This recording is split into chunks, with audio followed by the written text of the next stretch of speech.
All right, we're on the 5th of June and Bitcoin has effectively now been moving sideways for 3 months.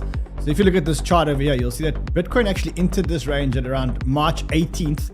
And now for 3 months, we've been on the sideways movement between, say, 26,500 and the highest that we got, and that was only for a very short period of time, was just after 30,000. But I think that's all about to change, and it hasn't actually only been Bitcoin, it's been Ethereum as well. In fact, if you look at Ethereum and you look at like when we entered the $1,600 range, since January, Ethereum has actually been moving sideways between $1,600 and $1,800. But I think that all could actually change this week, and let me show you why. So this week, or in the next 10 days, we have two very, very, very important economic events. The first economic event that we have is we have CPI data coming out on the 13th of June, which is in about 8 days. Then the next day, the following day, we have the Fed FOMC meeting. And this is the first time that we are expecting the Fed to potentially not increase interest rates. So it's the first time that the market is forecasting 75% chance that the Fed is not actually going to increase interest rates. So why do I say that these two are big events? Because if that happens, that could be a Fed pivot. And if we get a Fed pivot, then I think that we're going to have some volatility. So I think we're going to get some volatility this week. So if you are bored or if you are frustrated by the lack of volatility on this market or the lack of movement of this market, I think it could all end in the next 10 days. And you need to position yourself and you need to position your portfolio for the next 10 days to make sure that you're absolutely ready for it. Also, when I look at altcoins, I want to go through a couple of altcoins. So when I look at altcoins, I see a couple of things. The first thing is, in general, altcoins, very, very, very boring place to be, mainly red, very demotivating. And this is the time when we got to make some really big decisions in our portfolios. Despite the fact that it does look and feel a bit boring, there are a couple of things that have happened. Now, these things happen slowly, and then they happen very quickly. But if you spot them early enough, then you can potentially act. And I want to show you these things. The first thing is, that is the ETH BTC breakout, which is ETH's price versus Bitcoin. And you can see that there's no doubt that that's now broken out of this little trend. And it does look a little bit more bullish for ETH. Maybe not for altcoins, but specifically for ETH. Then when you look at Solana, and you compare Solana to its Bitcoin chart. So you say, okay, how is Solana doing relative to its Bitcoin chart? There's two things you can see here. The first thing is, if you just draw a very rough line going down here, you can kind of see that it's a very, very bad trend line. You should be drawing trend lines much better than that. But what you can see is that the ETH BTC, the Sol BTC chart is actually broken out, and we're now challenging the 200-day moving average, which is a very big level. And I think we're going to talk a little bit later about Solana, because as you probably saw in the thumbnail, or one of the thumbnails, we said, I think we may have been right about Solana when we did that show a while back, and I want to talk a little bit about that.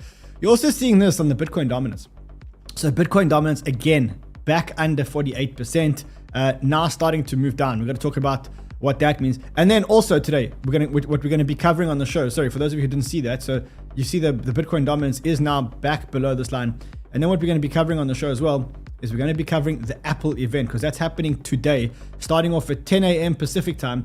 And that could move a whole lot of gaming and metaverse tokens. And our man Hustle is coming to join us here today on our show to tell us what he thinks the best 5 tokens to be trading before this event are.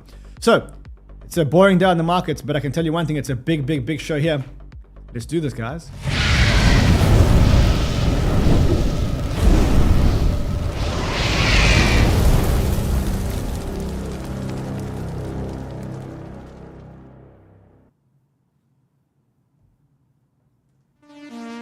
All right, listen, if you are getting a little bit demotivated here and the prices are coming down and your portfolios are wrecked and you're starting to feel like you may be losing interest in this game, let me tell you that you're not alone. You're not alone. It is getting a little bit more frustrating when you look at other markets. And specifically, I looked at this tweet here and it kind of gave me that big FOMO feeling of like, you got Apple at all-time highs. You got the NIKKEI at all-time highs. You got the NASDAQ on a run. You've got the stock markets on a run. You got the CAC up at all-time highs. You got the 𝗲𝗧𝗏𝗪 at all-time highs. And it does feel like the one market that really isn't moving is Bitcoin and crypto. Now, if you zoom out, what you'll notice is that actually we've had a great year so far, but that doesn't matter for us now. We want some action now.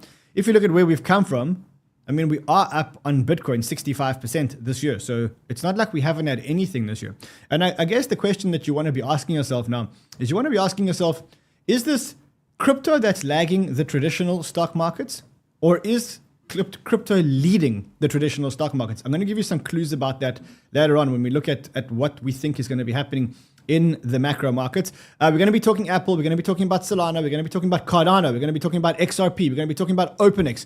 We're going to be talking about Mong. We're going to be talking about Ben. We're going to be talking about BitBoy. We got a big show here. So listen, if you are new to the channel, welcome. Subscribe to our channel. If you've been here for a while, just let me know in the comments that you are present. I see Yaku is present. Darren Breitenfield is present. I see OG Banter is present. Joby Anderson is always present. I don't even have to ask Joby. I know Joby's here every single day. Gabby the DJ, always here every single day. Ferdy also here every single day because he has to be, because he gets paid a salary to be here every single day. Then Josh also gets paid a salary to be here every single day. James, sometimes, well, I don't know. Based on our discussion this morning, James, I don't know. I mean, what do you think based on our discussion this morning? Rocky at best. So you're Rocky at best. All right, listen. Nice to be back here. Just want to let you know that today I'm doing this stream. Straight after this stream, I'm recording another stream because we did an amazing show for you guys on Friday. And James didn't record the sound. And so we're going to re-record that show for you. There was just so much alpha in that show that I have to re-record that show for you. So I'm shooting this, then I'm shooting that, then I'm going on to Twitter Spaces. Then later on tonight, I think we're going to be doing a DCA. I'm not sure if it's happening or not happening. So that's 3 shows a day plus 2 hours of space a day. Don't tell me that I don't come here with commitment every single day to bring you guys crypto love and crypto wisdom, even on days where we think there's not much happening on the markets. And it's true, there isn't much happening on the markets. And I know a lot of us are getting a lot demotivated in the crypto markets. And it's natural. I actually remember that in 2020, I went through the same thing where it's almost like you don't die because the prices go down so quickly. You die a slow death. You die like a death by 1,000 wounds. And the reason is because your portfolio starts to go down. You start it starts not to move. You start to question all these things called tokens and whether or not these tokens will ever have any kind of value, and the SEC starts to attack them and whatever else. And this is normal in this kind of market. And the truth is that this is when we separate the people who are going to be here for a good time from the people that are going to be here for a long time. So those that came here for a good time probably didn't get what they came for. In fact, I can tell you for sure they didn't get what they came for, because I did a little what's it called? Poll on my Twitter. I just want to quickly find you this poll that I did on my Twitter. Here we go. I did this poll on my Twitter. And I asked people, net, you have this technology which is supposed to be, it is here to make people financially free. Okay, get the irony of this. Crypto is here and we're all in crypto because we want to be financially free. And we think that crypto, blockchain, digital assets, and Bitcoin are the best chance that we have in the world of being financially free, right?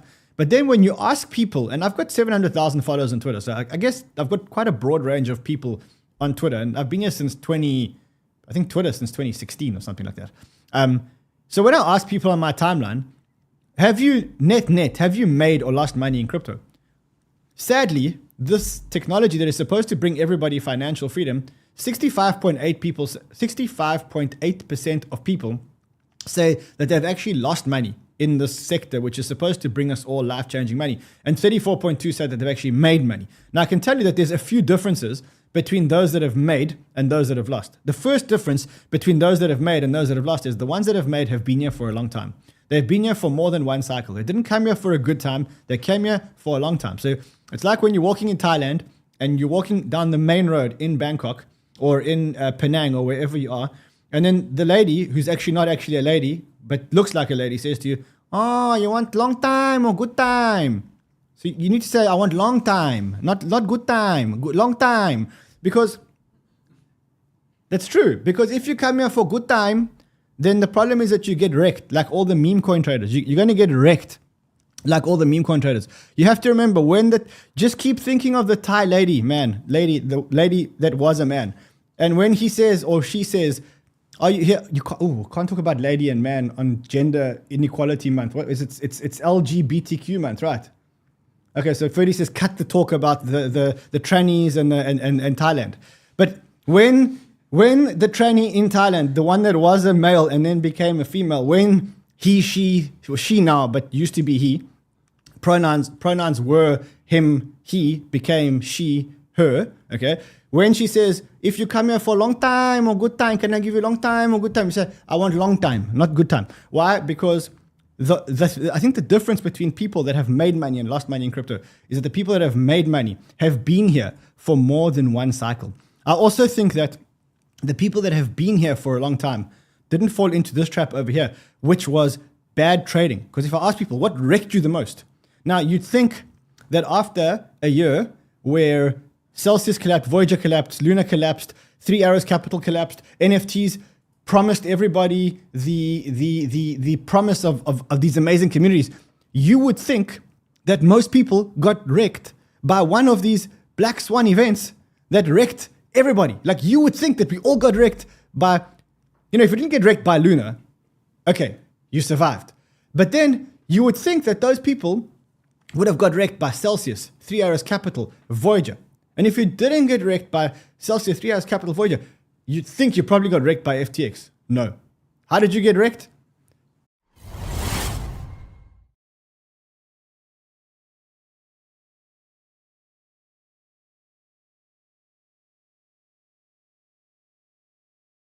Is it? Oh, okay, good. So I'm here. So there we go. So here we go. You can see that you've got people wrecking themselves on bad trading. So what's the moral of the story? This is the time where you need to be making real decisions, because this is the testing time on the portfolio. This is the time when all the tourists who are walking down that road in Thailand, this is the time where those who came here for a good time are going to be blown out the market, and the only people that are going to be is the ones that are here to love you long time, not good time, love you long time. And that's exactly where we are now at the market, because this is where we're at when you look at the actual statistics in this market. You have volatility. This is our volatility chart. Look at the volatility. The volatility is basically below where it's ever been. We don't have volatility in this market. Basically, what that means is that this market is boring as fuck. Okay? That's how boring this market is. There's zero volatility for us to trade. You saw that on the Bitcoin chart. Look at the volume. We had a lot of volume here. Look at the volume over here, October, November, and look at the volume in crypto right now. Why is that happening? Well, because there's no interest in crypto. Because Operation Choke Point basically kicked all the US market out of the US money out of the market, because the biggest US market makers, Jane Street and Jump, are basically no longer operating in the United States. Someone says switch off run sound because he's bashing the trannies. If you look here, if you look at the liquidity in the market, we are at the worst liquidity in the market that we've ever seen. So volume is down, liquidity is down in this market. Look, in order to move the price of ETH down by 2%, you need peanuts. You need peanuts. Even Luba, who is in the comments, she could move the ETH price down and the BTC price down with one thing. So this is the volume chart. I downloaded the volume chart for you guys so you can see. This is the volume chart. We are at cricket's volumes. Really cricket volumes for a long time. Not only that, the problem is we have another enemy now. We have so it's like, when you were in class and then all of a sudden a new beautiful girl arrived in class. So it's like you were okay in your class, everything was cool. And then the new girl comes from out of town and she's much hotter than anybody that you've ever seen in your class. But you don't know what baggage she brought with her from the other city, right? From when she came from out of town. That's where we are now with crypto, because we now have a new girl in town, and the old girl in class, no one's really looking at the old girl anymore, because everyone is interested in the new girl because they don't know what baggage she brings. And if you don't know what I'm talking about, these are real girls. These are not trannies. These are real girls. So what you have here is you have the interest in crypto going down to levels that were below 2020 levels. Okay. And if you look at venture capital funding in crypto at the moment, $500 million in 2023.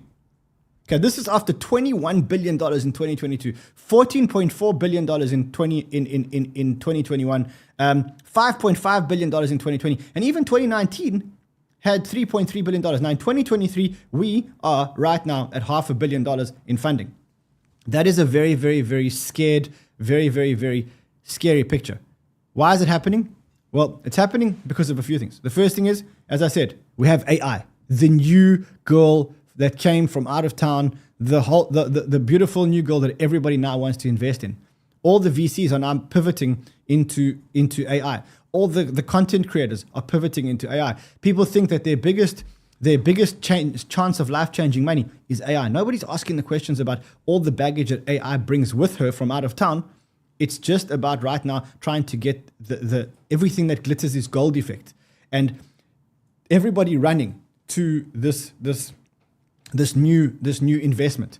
At the same time, we've got Operation Choke Point in the United States, basically choking out any new liquidity, taking out the market makers. And so we're going through a bad part of the cycle when it comes to the crypto market. I've been through this before. I'll give you one piece of advice. This is the time where you don't lose interest. This is the time that separates the people that are looking for a good time from the people that are looking for a long time. And the people that have been here for a long time are actually the ones that didn't fall into this. These are the people that have actually made money. These are the people that don't sit here and try and trade every single crazy opportunity. And that's where you guys need to be. You guys now need to be reevaluating your portfolios like I did. I'm asking myself a lot of tough questions about my portfolio, really, really tough questions about my portfolio. Is there any reason to hold this? Is there any reason to hold that? And I'm going to feed back to all of you, because a lot of my coins I'm holding because of a thesis that worked in the past, but probably isn't going to be a thesis going forward.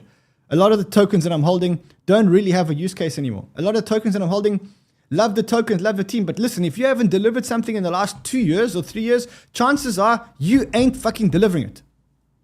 Got to ask yourself all these tough questions, because if you're holding your previous cycle tokens going into the new cycle, you're going to get wrecked. And you don't know when the new cycle is going to come. And by that time, your previous cycle tokens may actually even be worth zero.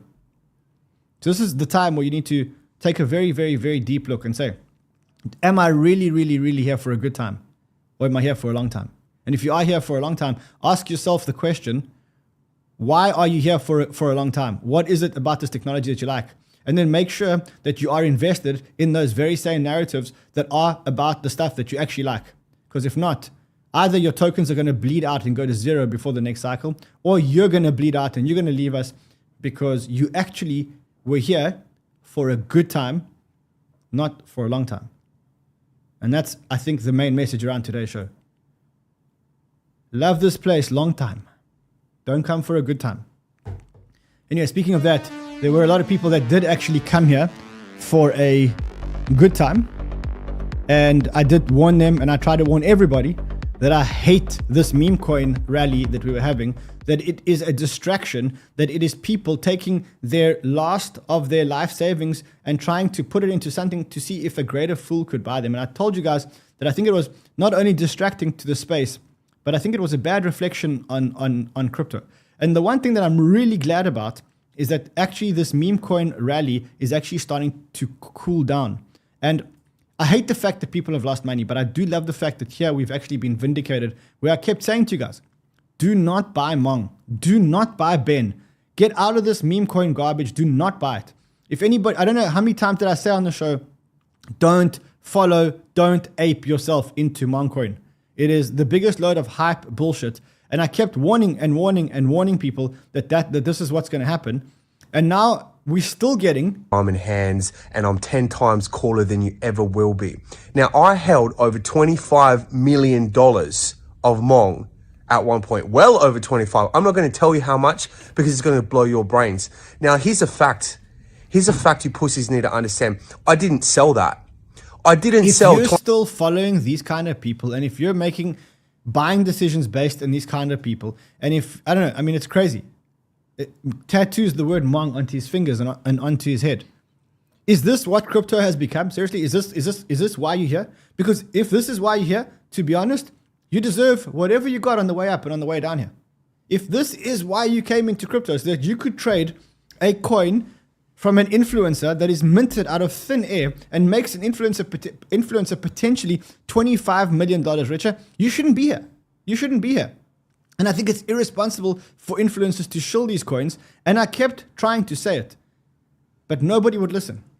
I took him on here at the top And he said, sorry, Crypto Man, I was busy on the line with the Saudis. What Saudis? What Saudis are getting into, Monk? Come on. And he was comparing it. And now look where we are. Everybody has actually got wrecked. And it's the same thing with BitBoy. I look at BitBoy and I look at this whole thing with eth.ben. What a distraction, because BitBoy actually had an amazing channel. He was doing pretty well on his channel. But now, if you look at the channel, BitBoy's channel is basically, let's quickly just go look at the numbers on BitBoy's channel. And again, I like BitBoy. And this is why, I actually care. I like BitBoy. I think he's a great guy, but I think he's distracted by a whole lot of garbage. Look at the past live streams. 25,000 views, 24,000 views, 25,000 views. These numbers were over 150,000 in the bull market. But what happened? He got distracted by this garbage ETH-Ben token that he bought. He paid over $2 million for ETH-Ben. Okay, what happened? Him and Ben.eth got paintings by Beeple. BitBoy was shilling that he's joined the BenCoin team. Okay, and now he was shilling the fact that Loyal and Ben, by the way, Loyal is Ben.eth's new token. He's saying that the liquidity pool for Loyal has been passed. But he was so excited about the Ben.eth new token, which was Loyal, and then, well, we've separated it. We're going to be no longer working together. This is not what this place was designed for. And to be honest, I warned you guys all the way up the top, and I'm telling you guys again, it's going to zero because it's garbage. It's going to zero. Good luck if you want to be trading it. BitBoy paid $2 million about a week ago. And now he is no longer speaking to Ben and no longer working with Ben. As I say, I do like BitBoy though. And I hope that he loses this distraction, because I think that these meme coins are nothing but a distraction, not only for influencers, but actually for the whole of crypto. And I think if you are trading in meme coins and you have meme coins, unless you're doing it with 1% of your portfolio and you're doing it for absolute fun, get out of meme coins and let's get down to the real business, which is getting our portfolios ready for a bull market and not trading it in coins which are garbage and know they're garbage and where you're going to get dumped on. And I think for any influencer, this is a distraction. And I'm saying the same to George. He's now all in on these meme coins. There is zero upside in shilling meme coins to your community when you know that there's zero use case. You want to shill other tokens, good luck to you. Sometimes we shill tokens too, but that's because we really believe in the tokens or what they're going to be doing. What we don't believe in is these bloody meme coins that have, have done a lot of damage to space, and I'm glad that they're actually getting flashed out the market. Anyway, that's not why we came here today. Let's talk about the actual market. So you do have the Japanese markets at all-time highs. And remember, the reason why this is so important is because there is a correlation, which 𝗕𝗕𝗓, if you send me the correlation between Bitcoin and the correlation between Bitcoin and the NIKKEI, have you got that, the correlation? Okay, so 𝗕𝗕𝗓's going to send it to us now so we can actually look at it. You can also see that the reason why the NIKKEI is going up is because of Japanese liquidity. So you've got Japanese liquidity over here, and then you've got the NIKKEI over here. And you can basically see that the reasons why the Japanese markets have actually started to go up is because Japan is actually putting a lot of money into the markets. And that is why the market's going up. And we know that that has a very, very high correlation with the price of Bitcoin. The reason why that has a high correlation with the price of Bitcoin is because 87% of all the trade in Bitcoin is now happening in Asia, and Japan is one of those leading countries. The other part of it is, or the other side of it is, that on the other side of the ocean, you've got the United States. And whereas Japan is putting a lot of money into the United States, into its market, the United States has now reached a turning point. And I think we need to look at this turning point because it might start to affect us very, very, very soon. So what do we know? We know that Joe Biden signed in this debt ceiling. Wow, that was very loud. Let me just switch that off. We know that Joe Biden now signed in this agreement, this bipartisan agreement raising the debt ceiling. What we also know is that that's going to get the US government to take on at least $4 trillion of new debt. Okay, so we know this. This is where we're at. But how they're going to do it? This is the part that worries me. And I want to show you this because it's actually starting. We spoke about it this last week, and I said, the biggest problem that we have now is that the Treasury have to refill. I don't know where this Treasury account of mine is. They have to refill the Treasury account. So now what happens is you've got the Treasury account that's pretty empty. Okay, and the treasury now needs to refill the treasury account. So what are they doing? They're starting to sell T-bills into the market. Now, we suspect that they're going to sell about $1 trillion worth of T-bills, and that's going to take money out of the market. They're already starting to do this. So they started this week. They are doing about $170 billion. You can see there's one offering here for $65 billion. There's another offering here for $58 billion. Let me just move my head out the way. And then you can see that there is another offering here for $50 billion. These are all upcoming auctions from the treasury. So they're going into the market and they're saying, look, we want to sell a 91-day bill for $65 billion.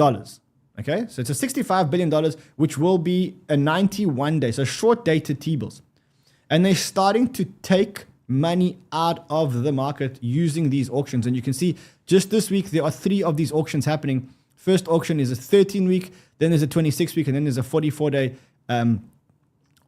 auction. Together, there's $170 billion worth of these auctions actually happening.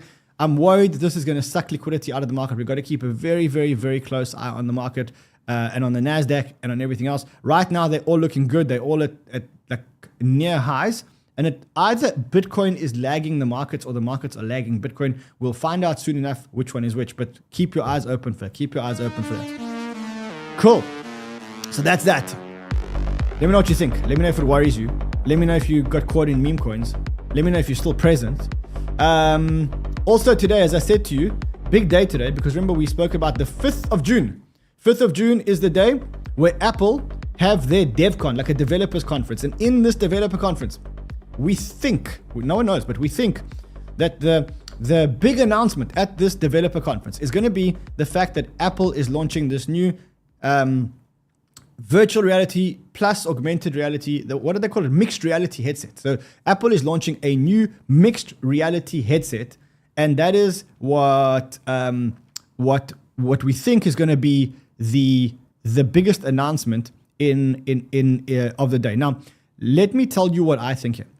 I think this is a massive, massive, massive day for Apple. And the reason why I think it's a massive day for Apple, it's much bigger than we think. The last time that Apple had any kind of this kind of innovation, if you think about Apple's innovation cycle was the iPhone plus iPad plus watch. Is there anything else that Apple's made? iPhone, iPad, watch. What else? That's it. And AirPods. Okay. So you could kind of argue that most of those were actually innovations that were started by Steve Jobs. These are now new innovations. Like you could say, look, the iPhone was definitely Steve Jobs' baby. That was then replaced, not replaced, but that was like there was an extension to it, which was the iPad, and then there was like a smaller iPad and a bigger iPad, and then they made the Apple Watch, and all those were still in development when Steve Jobs was alive. This is the first time that I think Apple are breaking away from the Steve Jobs model, and they're now going into their own kind of innovation outside of Steve Jobs. And that's why I think it's a new dynamic for Apple. Now, I'm not expecting too much here because Apple are known to first launch a V1, which is a little bit more expensive and a little bit clunky. Same thing as the Apple Watch. Remember when they launched the Apple Watch? They launched V1 of the Apple Watch. No one actually even knew how to or what to use the Apple Watch for, right? Only when V2 happened that we realized that we could actually use it to track steps and go to gym and all those things that we use the Apple Watch for today, right?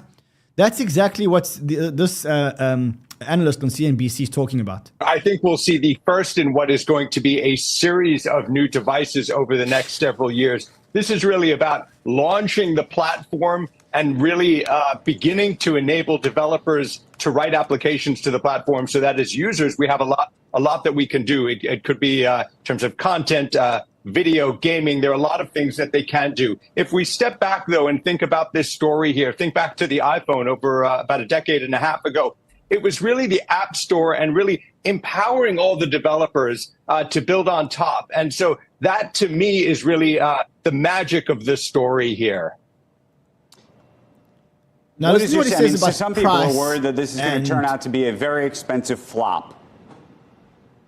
I think it's going to be an expensive device. They're putting in, or likely to put in, an extraordinary numbers of sensors, cameras, The actual technology is still maturing, and so it's going to take time. I think what they're trying to do is really start somewhere, get a lot of experience from users, but really developers, and see what they can do with the device and really how they can evolve the platform. If we think back to the watch several years ago, it took some time for it to so really. There we go. So that's really what we expect. Now the question for us is, what will this Apple announcement actually do to crypto? We have been following a couple of tokens. We've been following Render. We think that Render may make an announcement, or that Render may benefit from this.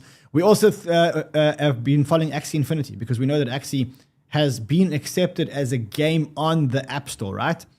But what else is going to move? And so I thought the best person to actually talk about saying this is our man Hustle, the Love Muscle. Because I think it's, I mean, why are you guys laughing? You guys know on the group we call him Hustle, the Love Muscle. It should be no surprise. Can we get Hustle on here, guys? Yeah. Okay, let me press guest plus host. Hustle, the Love, bro. For a second, I thought you weren't wearing a shirt there. It was like your shirt is the same color as your skin. I thought for 1 second, I thought you actually weren't wearing a shirt. Yeah, it's early, but I am wearing a shirt, man. It is early. Okay. Can I get a close up, James? Is it like a? Oh, there we go. Ah, look at that. Hustle. What are you expecting today from Apple? What gaming tokens are you expecting to benefit the most? Are you expecting a gaming pump? Walk me through what to look out for today. Yeah, so I'm obviously expecting them to announce the VR AR headset and some initial products or applications that will be launched on the platform. So there could be some Web3 integrations there, but I do want to warn, and when we're talking about tokens to trade, there's been a big run up over the last couple of weeks with a lot of these tokens with the anticipation of this announcement. So some could actually fall into the buy the rumor, sell the news category, as some are almost up 100% that we'll take a look at. So there could be some good short opportunities, but there are some products teasing that they will be integrated with AR with Apple. So it's interesting, if we see the announcements go positive for some projects, we could see some further pumps. If we don't see those announcements materialize so much, I could see a buy the rumor, sell the news situation play out. What are the tokens that have moved that you're keeping your eye on? James, can I share a screen here, or is that not allowed? Doesn't work. No, it does not work, sir. See, I just click and it doesn't actually work. Okay, I want to just see. Okay, there we go. So these are the tokens that I've been watching: ICP, Sandbox, Render, Axie, Decentraland, Engine, Illuvium, Magic, Wilderworld, PYR. What else? What have you been watching? What do you think? Wilderworld's been my biggest play during this time period. It's gone from about 28 cents up to 62 cents. And their founder actually tweeted a hint the other day, imagine new worlds, and he put the Apple logo. So it's really caused a lot of speculation. But here's the thing. With that 100% pump that it has gone from 28 cents to the low 60 cents area, we could actually see a huge pullback potentially if they don't announce something with Apple, because they cause this anticipation, right? So when you tweet something like that, now there's a lot of built-in hype in that movement. If we don't see that announcement, I could definitely see some sort of a pullback there. Obviously, Sandbox is low-hanging fruit. I think Sandbox could probably start moving into the more AR, VR side of it, as most of their game is just on the desktop, which doesn't really make it a metaverse, in my opinion. It's more of a game. So I think Sandbox is also some low-hanging fruit. Would you buy Sandbox? Like I must say, I'm not a gamer. I've tried to get into play in the Sandbox metaverse or whatever game, whatever you want to call it. The experience is like 1980, bro. Like I had a better experience playing on my computer in 1980. Yeah, I wouldn't be buying Sandbox, to be honest. I think that there's higher reward plays out there that are, just as low risk that Sandbox presents. Because the low risk side of Sandbox is that, sure, every business in the world, whenever they think about let's build an experience in the metaverse, a lot of the big brands flock towards the Sandbox as one of the first ones to build in. But to me, that doesn't warrant much more than, any other project. Anything you'd be buying, Hustle? Right now, actually, Vulcan Forged PYR had taken a pullback after their Vulcan 3. So they actually announced today that if you go to their Twitter, Vulcan Runner, one of their most addictive mobile games, is coming to VR. And they said in 5 to 7 weeks, it will be launched on Apple and on Meta. And then I see 𝗕𝗕𝗓𝗏𝗧𝗓 tweeting here on a press release that Apple's expected to make its most important product in 13 years. And he tags Vulcan Forged in that announcement. So interesting. I actually think it could go beyond this mobile application that they teased today, because they have this it's called Metascapes, where you can go in and you can build these worlds yourself. What better experience than to actually put on the headset and do it inside the metaverse? So I could see that product eventually landing on Apple mixed reality headset. We'll just call it that. But yeah, I really think Vulcan Forge, it took a pullback after the conference, like a lot of projects do, the buy the rumor, sell the news.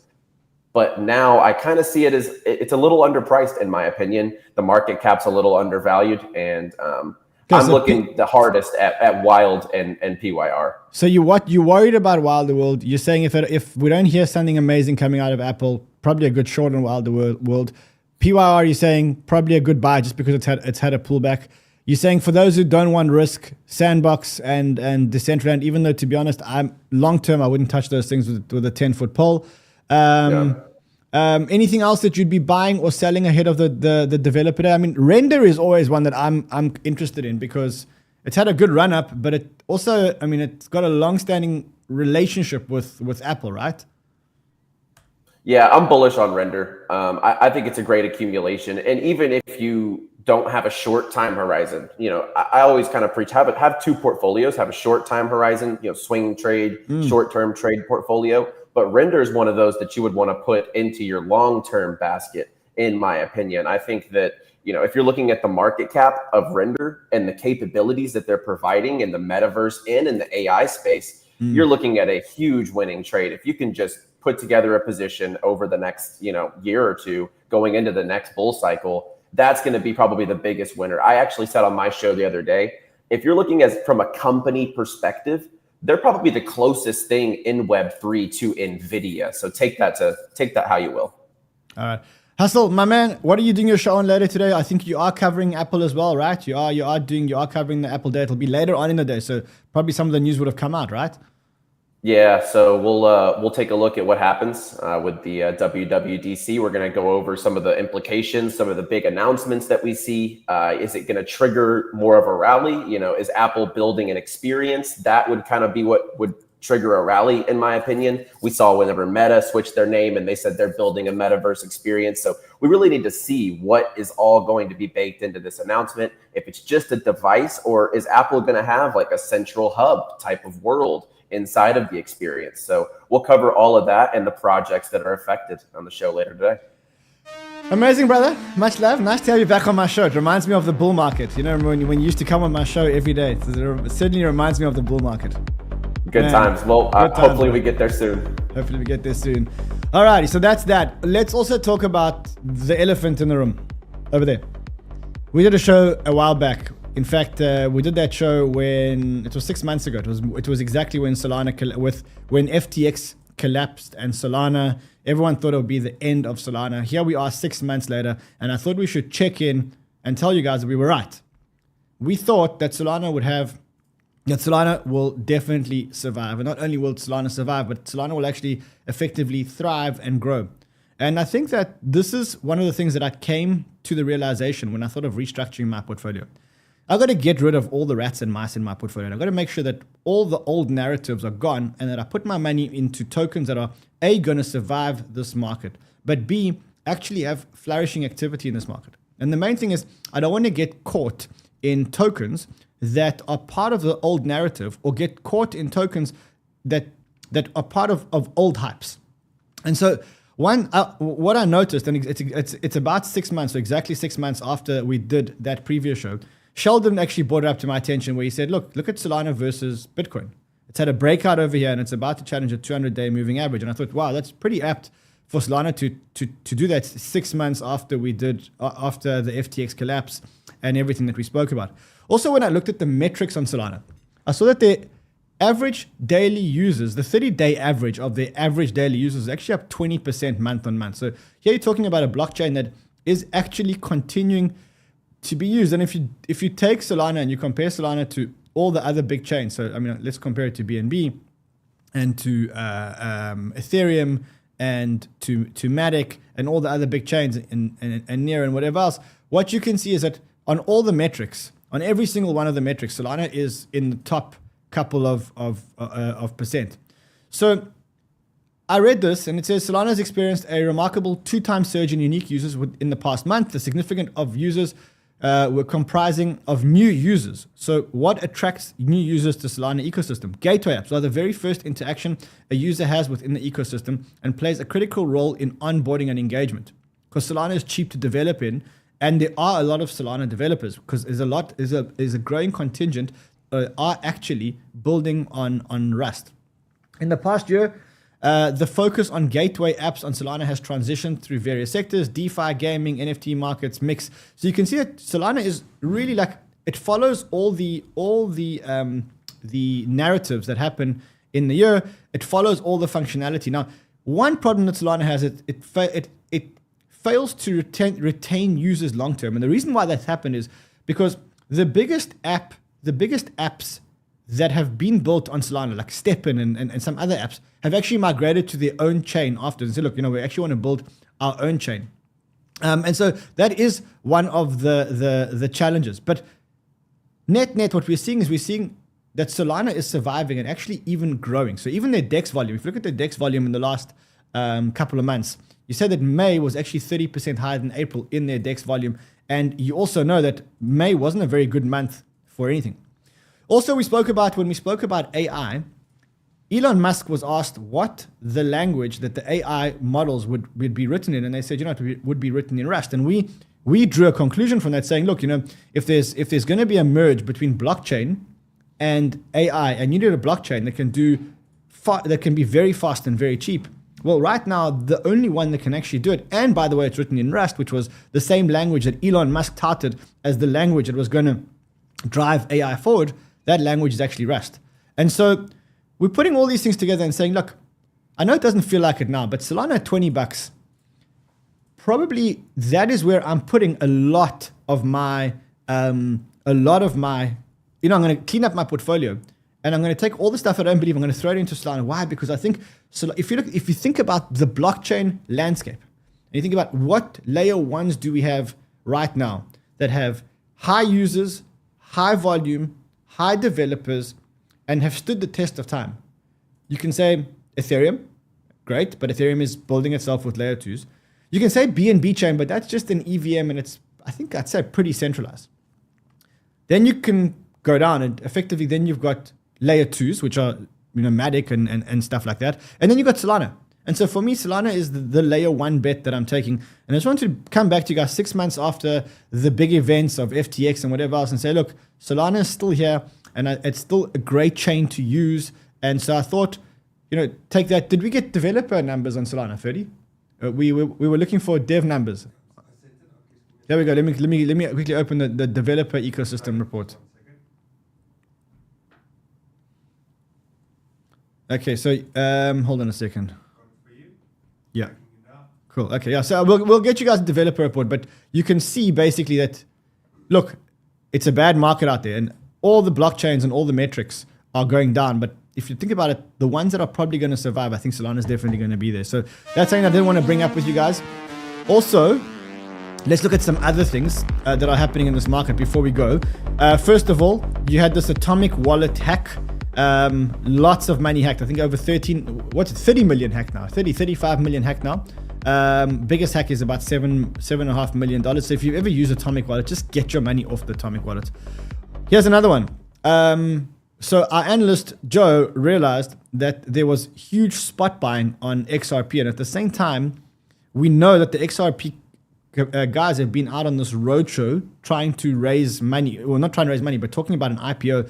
Then there's a lawyer that says that, he says an outright SEC victory actually has a less than 3% chance of happening. So it does feel like this is all closing and it's nearly the end of the road for this SEC Ripple court case. Then it does feel like we're getting clarity, or at least the Republicans have drafted a bill, first draft of a bill, Patrick McHenry's draft a bill, which actually starts to really categorize crypto and really starts to give regulatory clarity when it comes to crypto. And I really hope that this bill actually gets somewhere, although I'm not that bullish. A couple of other things. OpenX, I know you guys all laughed at me when I told you guys to look at OpenX. So let me quickly just go look at the price because I think it flew again. OpenX is Flex. That's the token. By the way, I think you can now swap them for OpenX tokens. Is up 20% today. I did tell you guys about this last week. I really hope that you guys listened. Cardano, lots of TVL now coming into the ecosystem. I think it's because of the meme coins that are starting to be traded on Cardano, but there's lots of TVL. Also, let's quickly just see if there's anything happening in the research group right now. Any breaking news? I don't see much. You see, here's another one. Sol warming up again. You see, the Sol narrative is coming. The Sol narrative is coming. I actually feel it. Feel it in my bones. I feel it in my bones. Let's quickly see what's happening on Sol. Here it is. Sol. Yeah. Okay. Let's keep our eyes open here. Also, if you want one of these, you can't have one. Can't have one. But if you want one of these, which is the blue card, because the black card, you have to be a very special person. You have to spend a lot of money, etc. But if you want the other one, the scallop card, this is a great card. It's a credit card that allows you to spend fiat money and crypto money. So you put it's like a bank, they're regulated with a license, and you can put your fiat and your crypto into one account. And then you can spend using this credit card on one account. People are going to see my numbers here, and then they're going to put my numbers in here I know how you guys operate. So you can do that. Just there's a link below. Click the link below. Then you guys can apply for these cards. Also, you can download the app. There's an iOS app and an Android app for Scallop. So do that. Also, two last things I want to talk to you about. First thing is there's an OKX 30,000 rewards unlock bonus. So just go and register with OKX, then deposit $50 or more, and then unlock. You can unlock $10,000 or more in rewards. Go and check that out. And then lastly, when I saw this statistic this weekend, when I tweeted this, I realized that we have a lot of work to do to make you guys the most profitable community in the world. And I started doing that. How I started doing that was I made a course. I'm building a course on options. So options are a very good way to trade. And what I think you should do is don't try and catch up too late in the options game. Rather go to the channel. And James, can we set up an options stream, like options trading, crypto options trading streams? And you'll see that I did this option trading for beginners. Go and watch that now. Because we're going to continue it next week and the week after and the week after and the week after. And you want to get in now, not when it's too late. And you can see here's my options here. I've got an account on Deribit. I am the holder of one option. I'm down on my option because the volatility is down. I bought it for $450. It's now trading at $362. You can see it over here. But you need to get familiar with how to use this so you can play with us. Otherwise, look, I will see you guys again tomorrow. I've got a brilliant show coming to you guys tomorrow. It's all about Asia, China, and whether Asia, China, and whether Asia and China are the solution to the crypto crisis, and whether they're going to bring in liquidity, all the liquidity that we need. So I'll see you guys again tomorrow. Until then, trade well, my friends.